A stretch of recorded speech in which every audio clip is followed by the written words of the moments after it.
Out there are 200,000 nice people who came to see and hear 12 hours of fine music.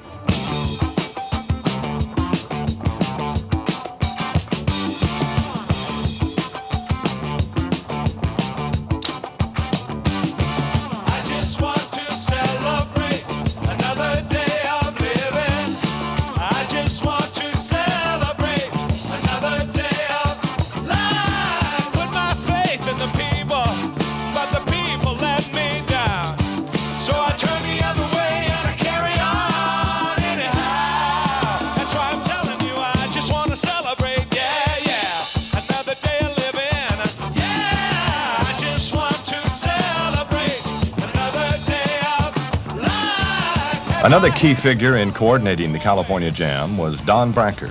I spoke with Don just before the concert began. Well, why don't you explain? It's not a typical MC. Why don't you explain what that role is and how you talk to the kids and how you're able to control this many people? Well, hopefully we could control them, and they're good kids, and the idea is treat them with respect, and they'll treat us with respect back.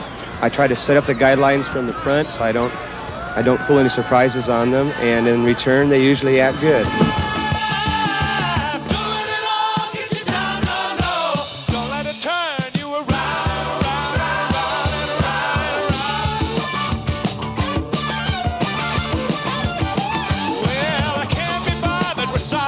There's been a minimum delay between the acts, which is due to a very unique stage that's mounted on 600 feet of railroad tracks.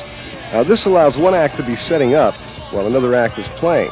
And the next act is actually rolled on the tracks to center stage, and they're all set to rock and roll you some more.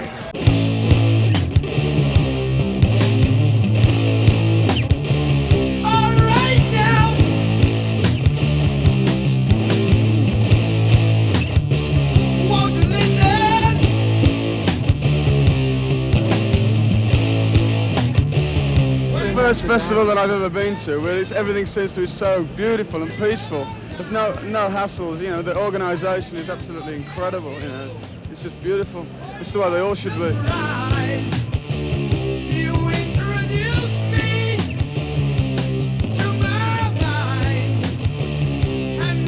I just met you at the airport about an hour ago. Yeah. You said you thought it would be really beautiful. How was it? I'm lost for words. I just can't say anything. You know, the kids just blow my mind. You know, I can't believe it, man. Really.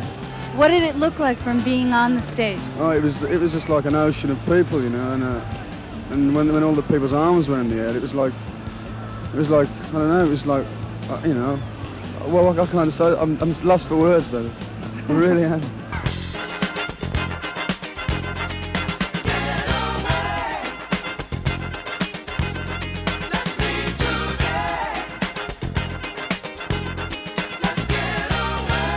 I'm with Sepp Donahauer and Gary Perkins, and they produced California Jam, promoted it. How's it going? Going fantastic. This is, I think, is a new world's record for a gross of a single event and paid admissions at the event itself. A year from now, what do you think they'll say about California Jam? Who knows? I mean, it set a landmark in terms of technical staging and production, I think. This is the most ambitious project, I think, that's ever been undertaken. This is the biggest crowd ever put together in one place in Southern California. Bigger than the Rose Bowl, bigger than any sporting event, the biggest. Will there be another?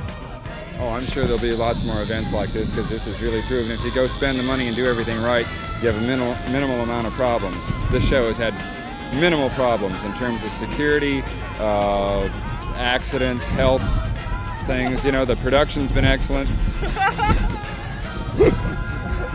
Well, thank both of you, and congratulations. And here's the grand finale.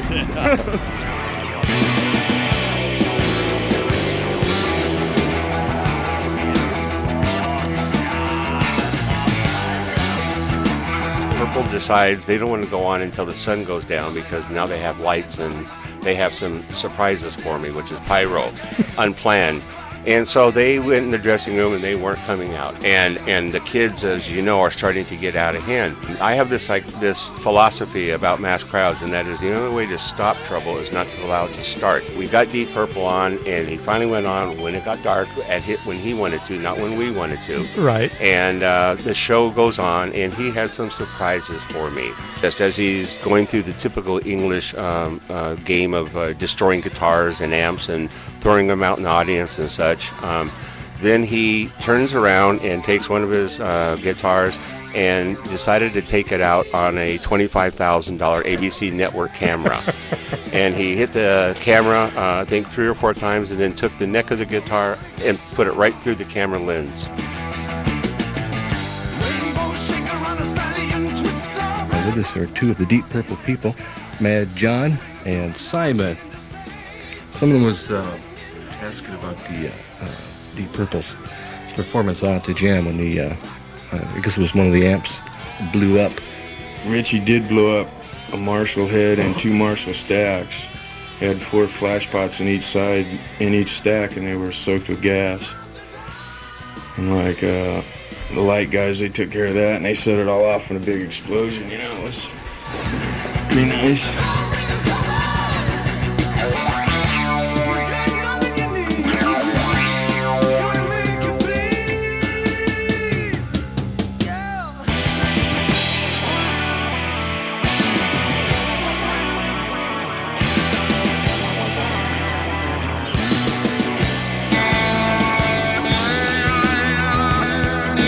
So Deep Purple leaves, and then it's Emerson, Lake and Palmer. And that went pretty well, and that was a pretty amazing show. The flying piano. Visually.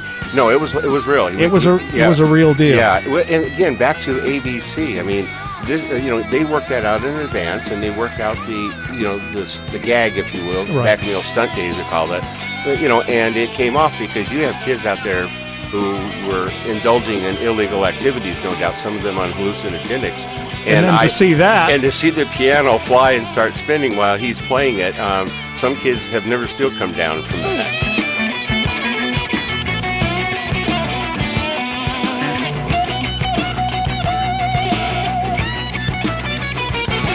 Wow, this is the mellowest concert California's ever had.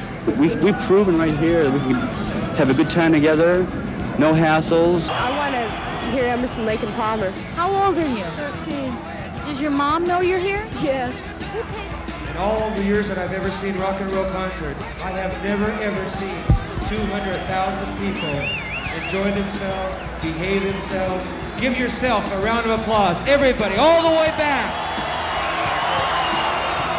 Can I hear it for the California Jam? If every rock show, open air thing, could go half as good as this, it'd be. This is what it's all about. This is where it's at, you know. Well, the California Jam is just about over.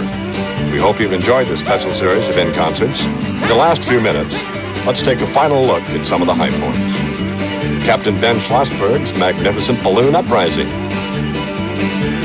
Rare Earth. Greg Burrows and the Rock and Roll Skydivers. Earth, Wind and Fire. Eagles. That's me, Don Imus, the one on the right. Black Oak, Arkansas. The mighty Black Oak, Arkansas Art Players. Who can forget Black Sabbath? Deep Purple. Wow! Emerson, Lake and Palmer. I can't hear you. How do they do that?